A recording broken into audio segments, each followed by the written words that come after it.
জয়গুরু বন্দে পুরুষোত্তমম। পরম প্রেমময় শ্রী শ্রী ঠাকুর অনুকূলচন্দ্র স্বয়ং তার লীলা সঙ্গিনী, তার সহধর্মিনী, পরমারাধ্যা জগজ্জননী শ্রী শ্রী বড়মাকে নিয়ে কি উক্তি করেছেন আমি আপনাদের সবার সাথে শেয়ার করছি।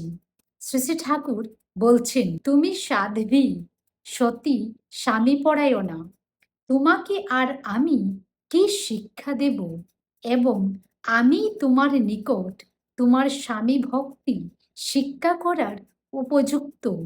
পারো তো তুমি আমায় যতদূর পারো চলাইয়া লইও।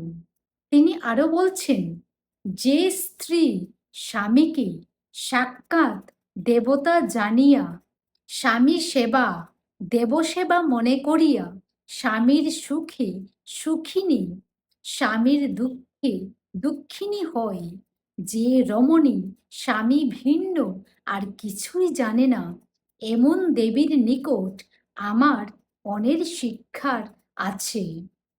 তিনি আরো বলছেন, আপনাদের ঠাকুর যদি নারী দেহ নিয়ে জন্মাতো, তাহলে তার যে রূপ হতো তা ওই বড় বউ। বড় বউ যদি সুস্থ থাকতো, তাহলে আমি বোধহয় তাড়াতাড়ি সুস্থ হয়ে উঠতে পারতাম।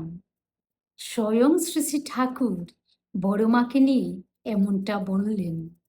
তাই তো আমরা সৎসঙ্গীরা পরমারাধ্যা জগৎ জননী শ্রী শ্রী বড়মাকে লক্ষ্মী রূপে পূজা করি। জয় গুরু।